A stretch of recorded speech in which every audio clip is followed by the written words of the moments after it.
right, so let's get this ball rolling. What, you want to start me over here? She's like, I don't want to be the first one. All right, well, let's start over here. Hi, how are you? Hi, great. I have the question about Dean, because Dean... I hope so. That's... yeah, I hope you have a question. Oh, I know. Interesting. Dean had many hacks this season with so many characters, with Benny, with Charlie, and Sam, and I was wondering what changed his character that he hacks so much. He Hacks. hugs. Yes. Hacks. I'm hacking. Really? It was the, that's, I don't, he was huggy this year, huh? Yeah. Dean's a lover, you know? He's just a happy guy.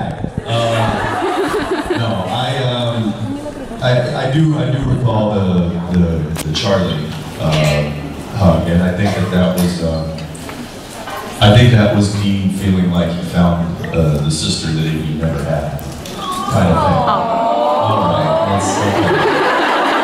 And I think that, you know, I love that episode. I think Alicia Day is a wonderful actress, and I hope you all get to meet her one day and see how the light shines inside her, because it really is amazing. But I think that that was kind of why he felt, you know, that he wanted to embrace this person who he wanted to protect, you know, and I think that's how Dean feels about Charlie. It's kind of like a sister to him. Who else was Dean hugging on? Well, Sam and Dean are always brother hugging. They're always brother hugging. I mean, that's, you know. I mean, that's been happening since season 1. I don't think that's anything new. Is it what? Who? Garth? Yeah, I think Dean has like Dean sees Garth as the I feel like Dean sees Garth as like the special little brother that he never had. And it's become kind of this like supernatural, you know, family within the show with the Charlies and the Garth. You know, now Garth is like an integral part of the story. I mean, he's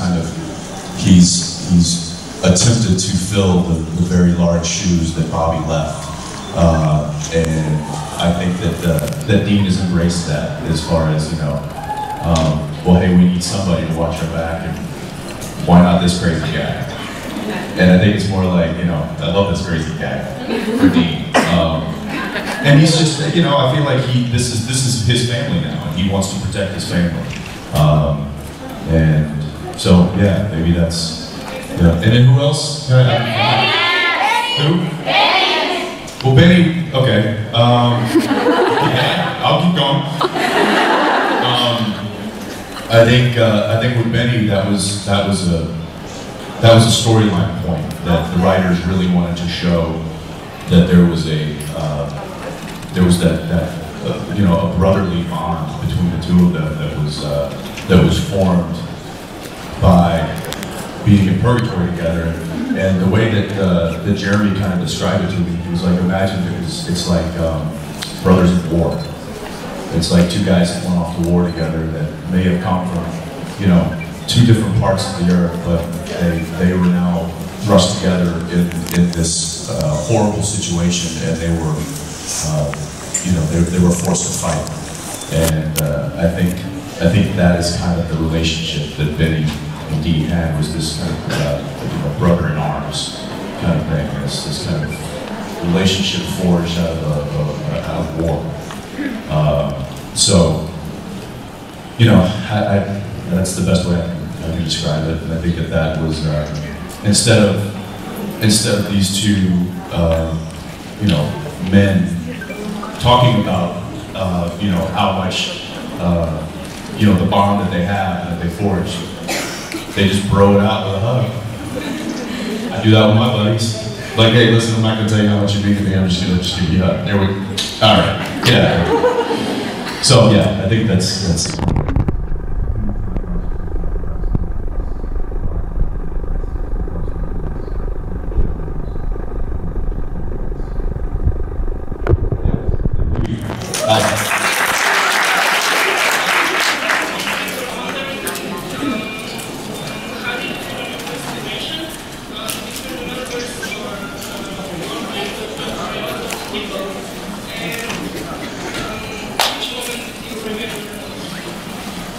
From my first convention?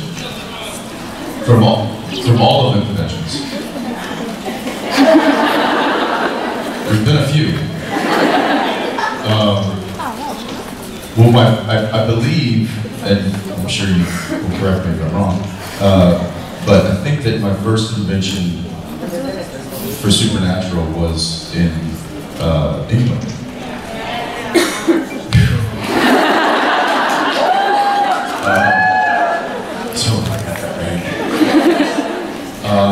And I think the moment that I remember the most was when the person leapt out of the crowd and attached herself to my face. You're gonna remember that, you know? No, but it was a great experience, and I think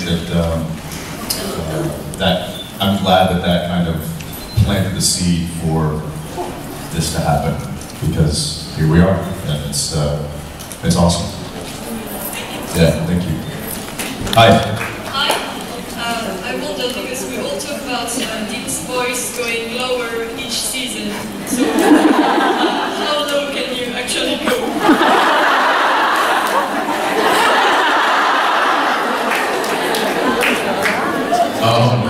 Yeah, here's the situation with that.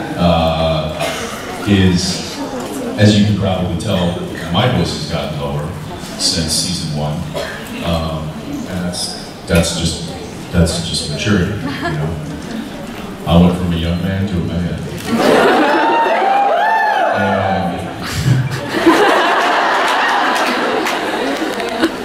and I wanted to in the beginning of the show, I wanted to play Dean with some grit, you know, and especially. Talking with Jeffrey Dean Morgan, who played Dad, who has a very manly voice. I was like, you know what? I think I should play Dean after his father and have that kind of gritty kind of a voice. It was a character choice in the beginning, and then as Jensen's voice started to get lower, I had to keep playing Dean's lower and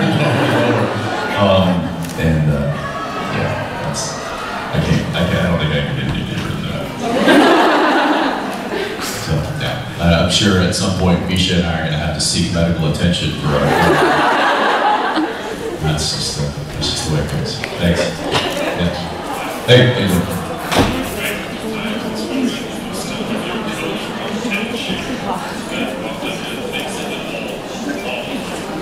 Do I still have the kilt from Tenichiro? No. What the hell am I going to do with that? I do have a few of the t-shirts that I wore. I did manage to steal a few of those, but yeah, no, the kilt, I'm sad to say, I think it was my idea. Well, the costume designer kind of brought a whole bunch of stuff, you know, and I just saw the kilt out of the corner of my eye, and I was like, oh, okay, this is that's awesome. I was like, can we do that? The costume designer was like, oh, yes, absolutely, let's do that. So, I don't know. I've done that to myself a few times. The gym teacher outfit. Yeah, I don't know why. Now it's Richard's outfit. Yeah, I don't know. I figure if you're gonna go for it, go for it. You know, the Lederhosen, that was, they wanted to put me in like, you know, some kind of version of that. I'm like, no, wait, let's get the real thing. Let's order it from wherever they come from, Bavaria. And And they did. So they actually ordered it from there and then sent it over, and it was the real, authentic, you know, suede thing. I don't think I'm gonna take that one. I don't know. But yeah, I don't know. It's kind of one of those things where I figure if we're gonna go for it, let's just go for it and do something. So, yeah, thank you very much. Thanks. Hey. Hi. How you doing? So great, and you? Good. Fine. So I was just wondering, after let's say Supernatural and Sunday, let's say in 10 years, maybe, can you imagine doing another long-term project with Jared? And what would you like it to be? And if you can imagine, you both play adversaries. What? We both played a different series? No, one series, but you both play adversaries in one series. Oh, adversaries. Yeah, I mean, I really enjoyed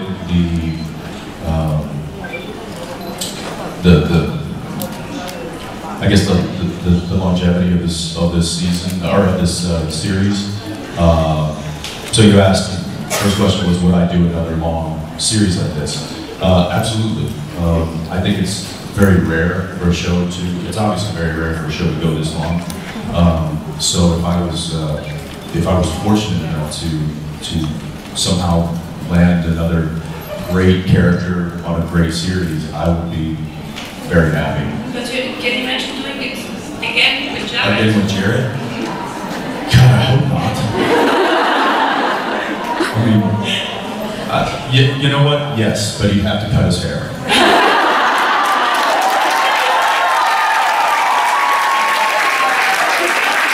It would be in my contract that I get to shave his head every month. No, that's yeah, of course. I mean, that's another thing too that has been that's something that I've really enjoyed is working with somebody that's so that you have so much chemistry with. You know, like I think that was the integral part of the show from the get-go. These two brothers had to have chemistry. You know, there had to be something that people could relate to, and I think we found that very early on, and I think that was one of the reasons why the show did as well as it did. Eric Kripke told us the second episode, he sat both of us down and he said, listen, you know, we can write shows about all different kinds of creatures and monsters and demons and ghosts and this and that, but when it boils down to it, the show is about two brothers, and it's about their struggle through the world of supernatural, and that's gotta sell.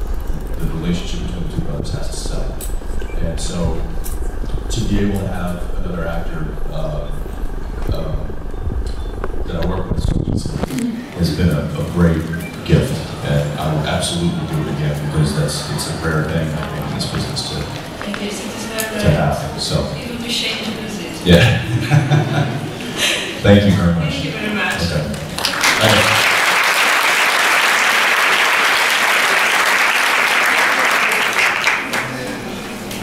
Congratulations for your song Agents. It's very, very beautiful.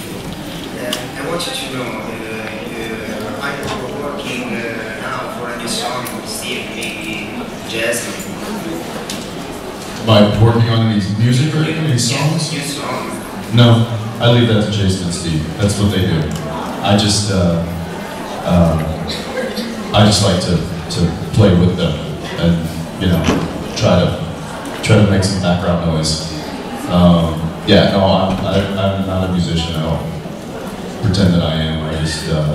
I just like guitars and I like music. So, yeah. Would you sing a bit of your song for us? Absolutely not. With no guitar, and no backup singers, and no auto-tuning, no way. No, I will leave that to Jason and Steve. You guys, you know, and I hope you enjoyed last night. Steve's is tonight, and that's you know, those are the real musicians, those guys are awesome. So thank you, though. I appreciate it. Okay. Hi. Hello. So this is something really small and it might be nothing at all, but I was interested.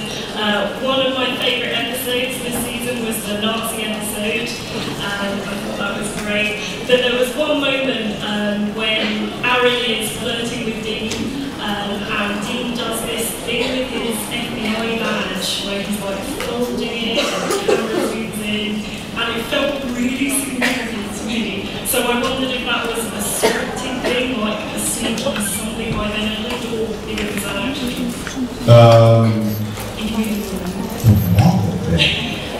I remember I flipped the badge, and yeah, that's the moment.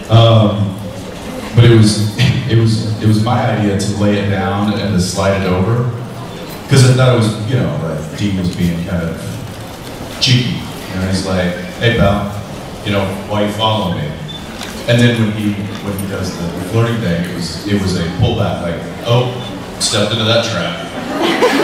That's all it was. And Phil laughed when I did it in rehearsal, and he's like, "Yeah, do that, do that." Phil Screechin was directing. He was like, "Hey, do that, do that." And he might have just put a camera on it because Phil comes from an editing background, so he shoots a lot of extra little bits and stuff so that he can play with it in the editing room when he gets done filming.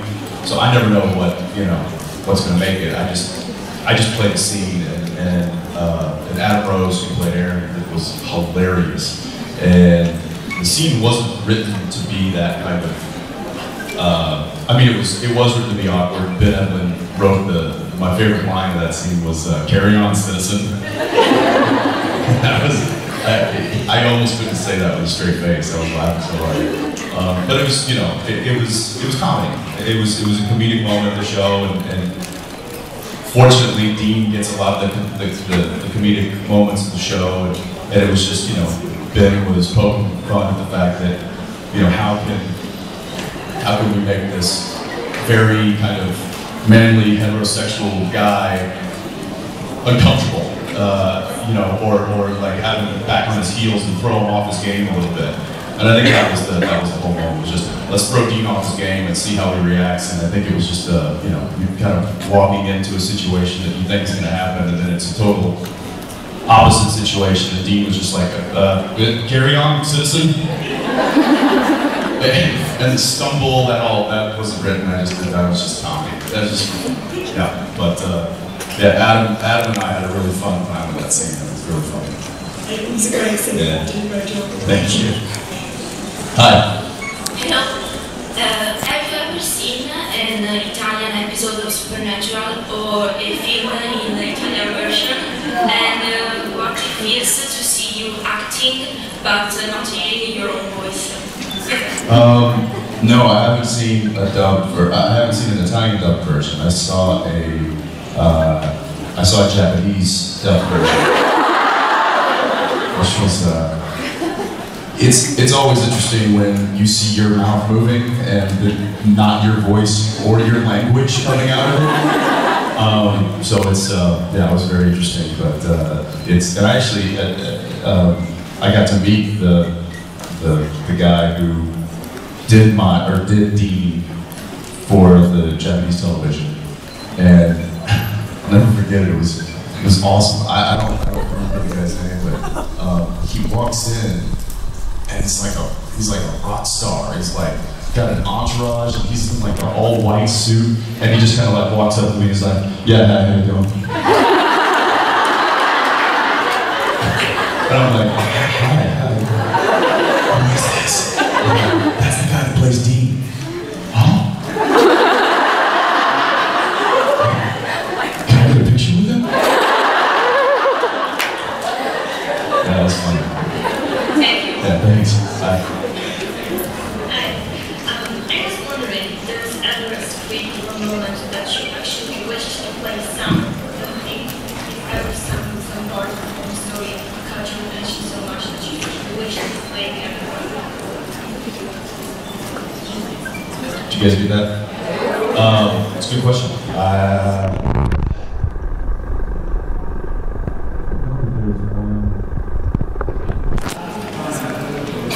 don't know. You know, because Jared, I mean, Jared makes choices that are so unique to Jared. And when I read the script, because I've worked with Jared for so long, I almost feel like I hear Sam speaking the way that Jared is going to play it, just because I've never looked at Sam and tried to make choices of what I would do with it.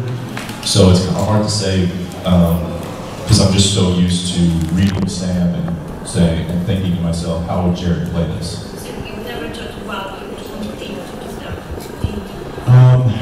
I mean, I can tell you that there were moments during the show where I was, where Jared really, like, his performance really impressed me. I was jealous. I was like, man, he just stole the show. I would say in the episode at the end, when he plays Lucifer in the white suit, I thought that was one of his best scenes ever. And I remember being in the scene, and I thought I did a pretty good job in that scene too. And then I watched the final, I watched the show, and I'm like, son of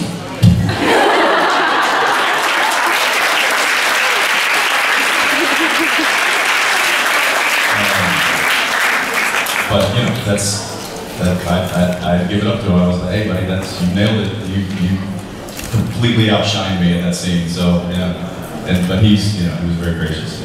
Jensen, you mind if I interrupt for 1 second? What? Jensen said something to me a while back when the first convention I ever did.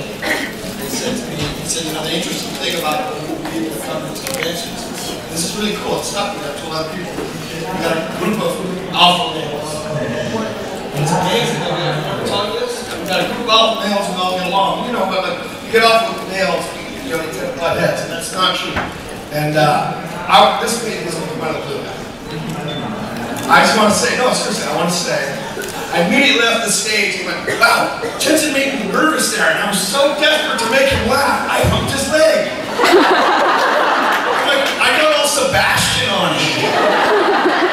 I want you to know, because I think when a person does something, makes maybe a mistake in public, you should also apologize in public. You know I have a huge respect for you. You don't need to. Are you kidding me? I loved it. In fact, as soon as you left the stage, I was like, you just caught a little insight of what it's like on set. Okay. No, but honestly, I wouldn't want the last second on stage for you to go, what the fuck did you do to my leg? Oh, I knew what you were doing to my leg. And I kind of like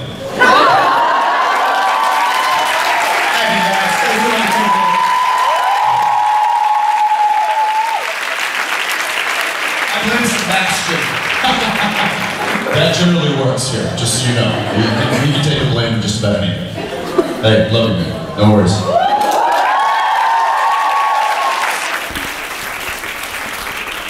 Where were we? Hi. In the end, I think it was one of the best shows we did. Amazing. Thank you very much. That's very sweet. Thanks. Hi. Before I ask a question, could you just give a quick hi to your friends there from Ireland? No. Sorry. All right. Hi. Hi. Where are you? Somebody. There you go. Thank you. Good. Where are you from? Ireland. Ireland. I said Arlington. I was like, hey, that's right. I grew up right near there. Hi. So my question is, do you think Sam is a bit jealous of Dean and Minnie's relationship on the show? I don't think he's jealous. I think he is. I think he holds contempt for it. I think that, or contempt for it. I think that he feels that Dean is being a hypocrite, and it makes him angry. And it makes him angry that Dean may have chosen Benny in certain situations, over Sam or instead of Sam. And I think that it's more anger than jealousy. I don't think Sam would ever be. I don't think Dean would ever be jealous of a relationship. I think it would be more, either protective. I think that, you know, if there was a relationship that was happening that wasn't you know, Sam or Dean didn't agree with, then it would be anger. It would be like, you know, I don't trust this person. I don't know why you do. It's making me angry that I have to have this conversation. You know what I mean? So yeah, I don't think it's jealousy. Yeah. Thank you. Thanks. Bye. You're a director now. We can say that. What's the